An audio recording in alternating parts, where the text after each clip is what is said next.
I'm Stephanie Cole, and I'm obsessed with emailing very important people in my industry and asking for advice. I'm Monique Hammond, and I also do that, but I never get any responses. This is the Modern Adult podcast, where we explore the modern adult landscape and ask the dumb questions about adulthood so you don't have to. We really have no dignity. All young men with suits and ties, just sitting in the crowd smoking big cigars. I hope you're ready for what's coming now. I'm the one on the lady that would bring you down.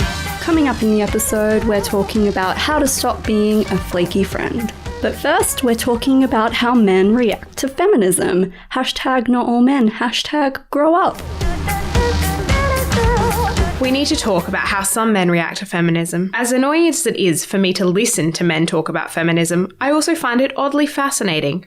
Maybe I'm making too many allowances, but I think it's important to understand the other side before you call bullshit. So the other week, I was having a conversation about women in the workplace, and I was then asking him his view on feminism, and it really kind of shocked me a little bit just to hear his view on it, because he is someone I trust and he is one of my closest friends, and I do respect his opinions and his worldly views. And so I kind of made the allowance for once to kind of listen to his point of view.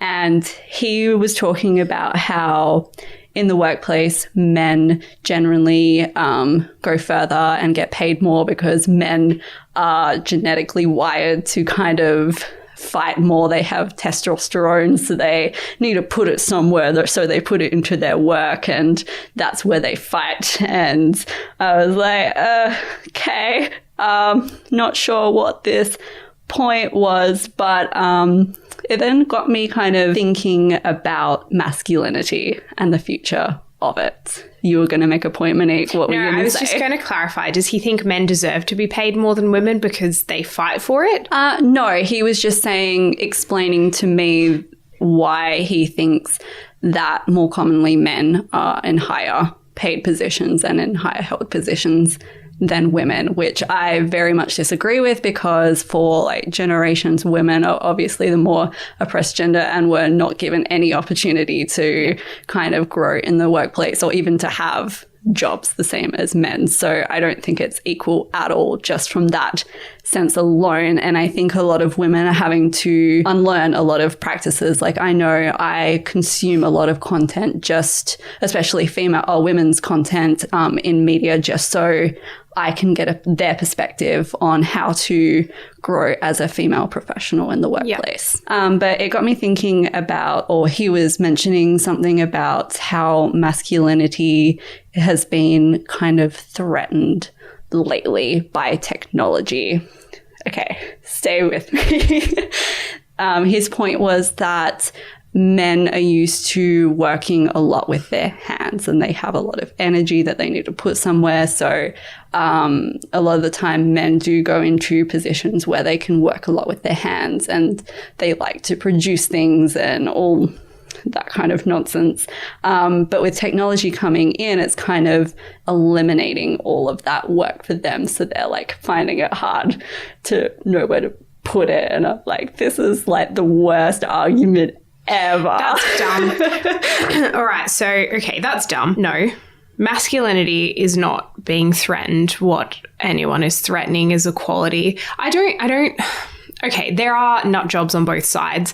Men that are like, fuck women, and women that are like, fuck men. We're not talking about women that are like, fuck men, because they're not feminists. They're extremists. So if we're talking about your general run-of-the-mill average feminist, no feminist is like, I want you to chop your balls off and stop being masculine. That's not what feminism is about. Feminism is about equality of the sexes, which means getting paid the same for equal work, regardless of whether or not you're masculine enough to fight for it. Like, it's not about putting men down. It's not about saying you can't have this job because you're a man. It's about saying maybe let's look at some opportunities for both genders. Yeah.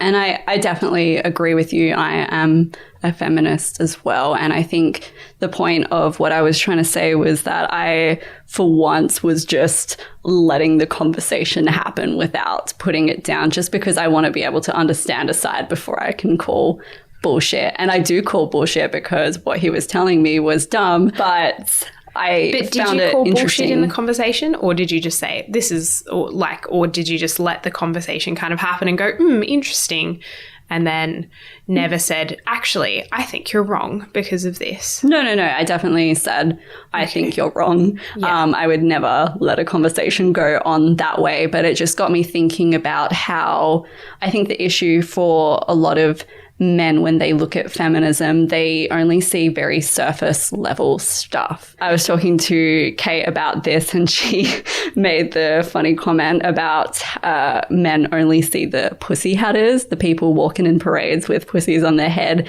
and with signs that say, if Hillary was president right now, we'd be having brunch.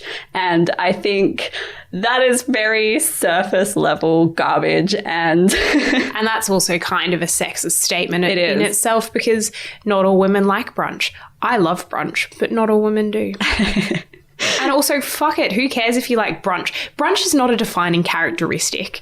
Lots of men love brunch. Fucking, I can name off the top of my head 10 guys that if I was like, do you want to have brunch tomorrow? They'd be like, fuck yeah, I love brunch. Everyone loves brunch. It's not just a female thing. she is going red right now.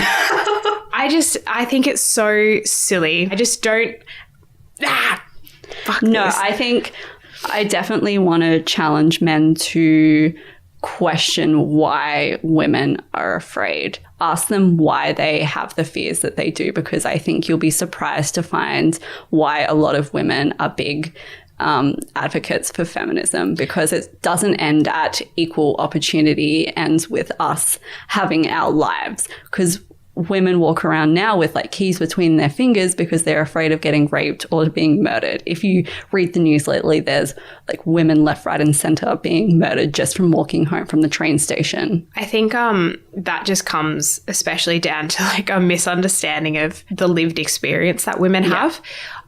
So I think, I don't know, I think that men go, oh God, yeah, like it must be so scary to walk home by yourself. And it's like, it's scary for me to walk home by myself because I've just come out of a bar where someone groped my bum. And so I'm afraid that someone's going to come out and follow me home to continue that thing.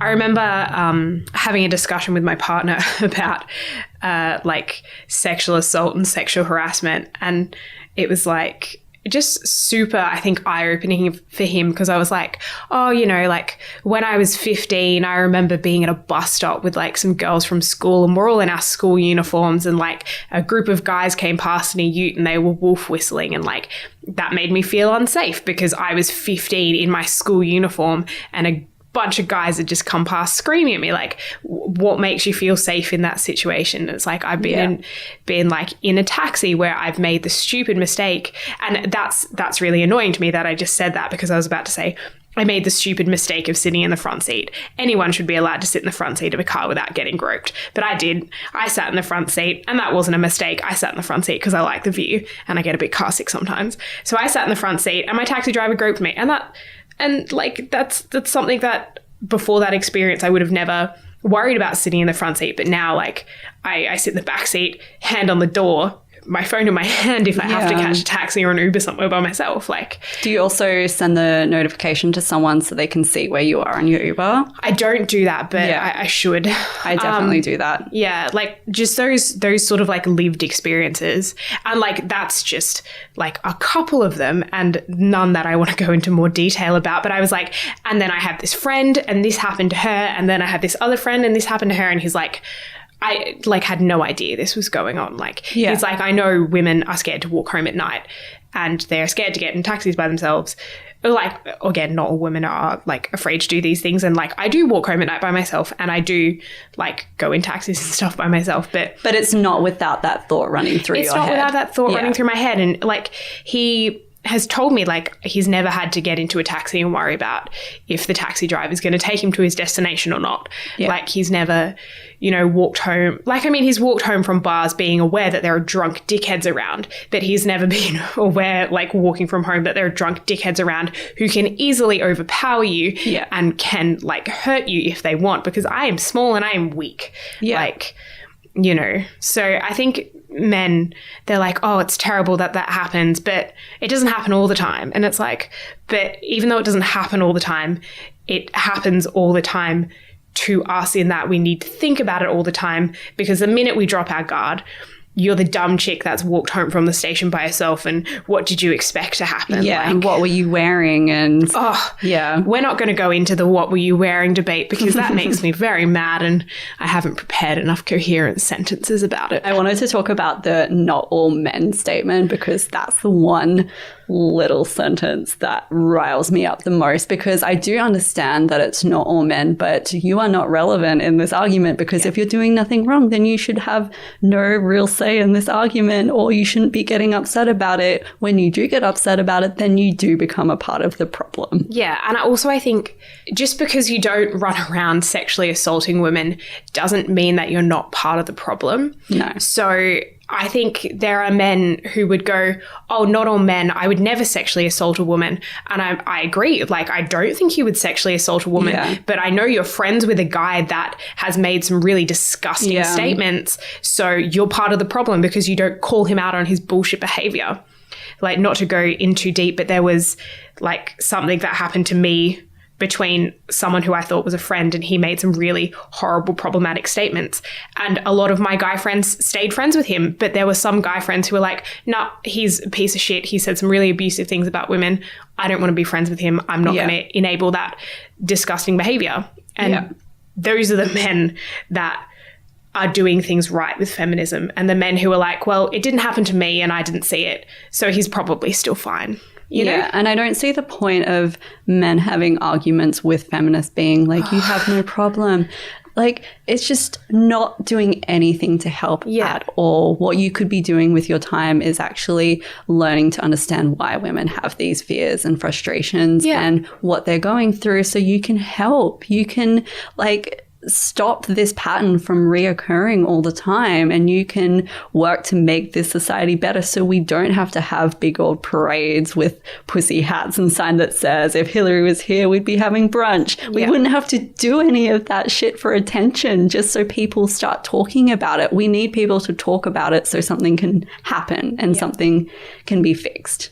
And I don't want any men listening to this to like say, oh, well, I'm never going to speak about feminism again because I don't know if I'm coming from the right perspective. Like, that's not what we're saying. Like, I encourage you to say your views, and then if they get challenged, examine where they come from. Yeah. Like when you say, you know, masculinity is threatened because we're used to working with your hands. Like, I would really challenge that statement and sit down and have a long, hard think about whether or not that is accurate. It's not. I definitely think it's who's in your network as well. Yeah. People often look to who they're around, and if their network hasn't experienced all these things, then surely no one else is experiencing all these things. But I would like to challenge anyone who's listening, especially a man, to kind of look beyond that and ask honest questions with women, and just try and challenge your pattern of thinking to understand women a bit more. And I think women talk to other women about this, but women don't really talk to men about it because there's not really much fun talking to men about it, being like, oh, none of the women I know have ever been sexually assaulted. And I'm like, well, actually, I guarantee you there have been. Like, you know, like, I know that's where my partner and I sat down. He's like, I don't know any women that have been sexually assaulted. And I'm like, off the top of my head, I know like 3 people. Yeah. So man or woman or non-binary person, talk to people around you and share your experiences. And hopefully we can start to learn from one another. In the Monique justice system, murder is especially heinous. These are my questions. Dun, dun. Yes. Steph, would you ever frame someone for murder? No. What if you knew they did it, but there was not enough evidence? As if Kate murdered somebody, what would I do? No, you would never frame Kate for murder, even if she did it. Pick someone that you only... Okay, we're not going to say who this person is, but it's... If you saw that she murdered someone and you knew it was her 110%, but you couldn't go to the police for a really good reason, but you knew she did it and you're really good friends with her, so you knew it was her and you saw the murder happen with your own eyes and you could frame her and the police would believe you. How would I frame her, though? It doesn't matter. Do you mean I would go to the police? No, I mean that you would plant evidence that pointed to her, even though the evidence was not there before. But that makes me an accessory, doesn't it? It doesn't. Would you do it? No, I would keep going to the police and just saying, this person is a murderer. The police are like, we do not believe you. You need hard evidence. Your eyewitness account is not enough. We need the murder weapon. And you're like, well, I saw that she stabbed her with a knife. So I'm going to go get an identical knife and get some fingerprints and some DNA and pop it in there and then put it in a Ziploc bag and throw it in the river. And then the police will find it. Would you do that? Am I close to the victim? Doesn't matter. Yes, the victim's Kate. No! Yeah. Yes, 100% you're going down. Okay, so what happens if you don't know the person very well? And also, so say they've killed someone you're not that close to, but you're like, oh, that sucks that they're dead. No, I don't think I would get involved. Okay. Because I think by me getting involved, I could get caught for it and then I would get in trouble. But you're okay with letting a murderer walk free? Oh, God. You know they did it 100%. You saw it. You were there. Yeah, I don't really have time to kind of get into... No, you have unlimited time for this. Time stands still while you're framing people for murder. No, unless it was Kate, I don't think I would. What about me? Would you frame someone for murder if you knew they murdered me? What if they murdered your brother? Oh, what did Stuart do? He got murdered. No, I don't think I would because I don't want to get involved. I'm not that person. It makes me anxious. But you knew they did it and you're going to let them walk free. But if I start involving myself, it gives me anxiety. Because what if I get caught? Stuart's dead. I'm dead. We're all dead. And you're going to let our murderers walk free? Am I going to be killed next? No, but you're going to let a murderer walk free and maybe kill someone else that you love. Okay, then maybe, yeah. Then maybe, yeah. All right, good to know. Thanks for that. In the Monique justice system, murder is especially heinous. Everyone has a flaky friend. If you don't, you're either highly evolved or you're the flake. Do you have a friend who initiates plans and bails at the last minute? Do they send you elaborate excuses over text? You wouldn't believe the day I've had. Are they always an hour late to your catch-ups? Do they ghost you for weeks before finally replying? I hate to say it. Maybe they're just not that into you. Are you a flaky friend? Sometimes I think I am, and I'm trying to be better about it. I think I get caught being the busy bee flaky friends where it's not that I'm ignoring people, it's that I'm just very stressed and I have stretched myself too thin and I am having panic attacks, and it's not that I'm ignoring you, it's just that I'm crying. So I did a little bit of research and I found this really handy guide called A Guide for Dealing with Flaky Friends by Rookie Mag. And they described 4 different types of flaky friend: the excuse queen, busy bees, that's me, person who is late, and the indifferent one, the one who's just not that interested in you. Do you identify with any of these, or would you like me to elaborate on them? I identify with all of them, but for different reasons. I do, like, I know you're the busy bee, but I also kind of identify with that, but that's only been a recent thing, like recently, like working full time and have shit on every night.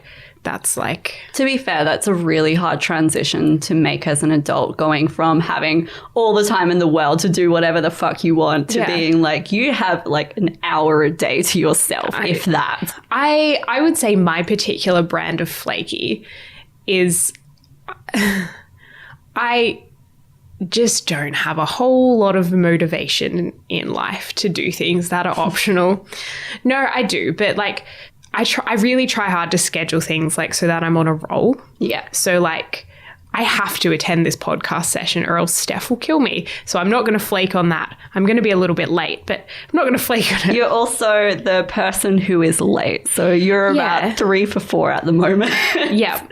But actually, I've started to become this is a side note, but I'm going to tell this story anyway. I've become less of an on-time person because I used to get to things 10 minutes early and then everyone would rock up 10 minutes late and I'd be sitting there for 20 minutes and fucking no one would be there. So now I plan to be 10 minutes late and I get there at the same time as everyone else. And it makes me so mad that I have to do that. I feel like you're doing this to the wrong crowd now because I'm an hour early to everything. So I was here this morning at 7:30 and Monique got here at like 8:40. I was supposed to be here at 8:30, and to be fair, my choice was get here at 8:40 or 8:20, and I decided to keep the extra 20 minutes of sleep because I am sick. So that's why I'm late. But I should have told you that I was going to be late because I knew I was going to be late because I planned to be late.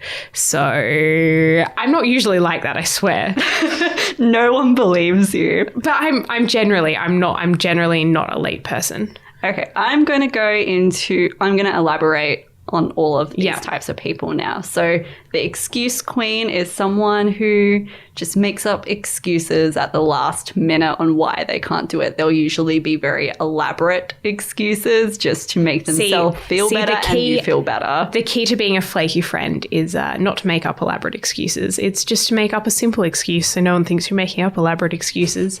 So when someone's like, can you come out? Just be like, nah, I've got a haircut or something like that. You know, you don't need to, just don't make something up elaborate because people aren't going to believe you. That sounds like you're just a really pro flake. I am a pro flake. I am. But I'll tell you what, it doesn't come from not wanting to hang out with people. It just comes from like just being so stressed and overwhelmed and that like sometimes I just don't want to leave the house. And like that's just got a lot to do with just general life motivation. And I feel that sometimes it's kind of emotional exhaustion and you know once you're out you'll be fine. Yeah. It's just getting that motivation to actually leave the house and be happy about leaving the house. Yeah. It's sometimes easier to be on your couch and text your friend being like, oh, I just had the worst day. I just don't think I can make it. Whereas if you push yourself, you would be fine. Yeah. And that's the thing is like if I push myself, I always have a really good time. It's just like the getting there.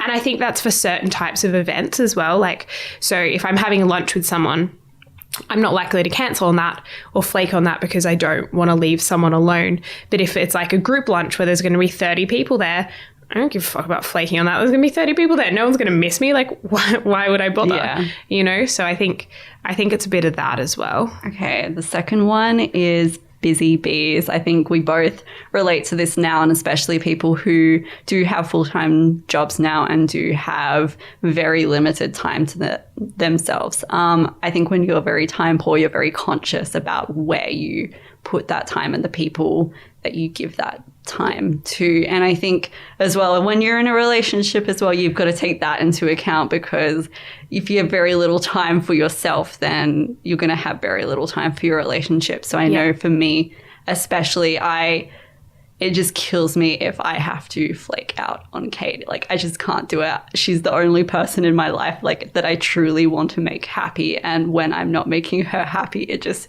destroys me and I'm not happy in other aspects of my life. So I've started this thing now every Sunday where I will sit with my Google Calendar and I will schedule out my entire life, and she gets big blocks of time in my day that is dedicated to her. I never want to make her feel like I'm not prioritizing her. So I have like set time for my project time, and the second that's over, I have to just reschedule my next day to fit in the work I need to get done. So I'm still giving her the time that she deserves. I don't do that. Sorry, Jamie.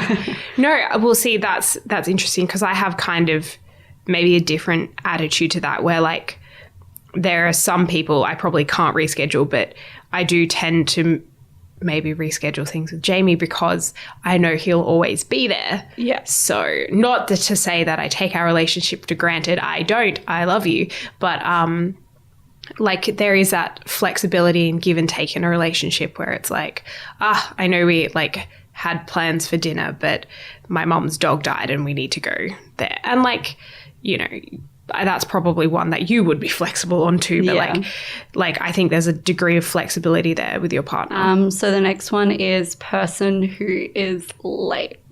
I'm not that person. I take it back. I'm not that one. I'm really not, except for today. But I'm generally not late. Everyone else is late and they annoy me. So I'm late as a protest.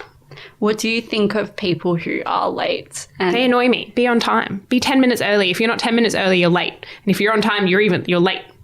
yeah, it is one thing that really bothers me, actually. It makes me feel like they don't prioritize what we're doing. And when I am, like I mentioned, very time poor, it frustrates me because I'm like, oh, I have like given you my time and I want to be spending my time with you. Don't throw that back in my face. So what would you do if someone was being very flaky in your life, but they're very close to you? If they were really busy, I'd understand. And actually, before we go into this, there's one other reason I think you should forgive people for being flaky, and that's if they've got like a mental health thing going on. And I think there are a lot of people who are flaky, not because they want to be flaky, but because they're maybe a little bit depressed, or they're not motivated, or they're overwhelmed with life and they're anxious about getting out.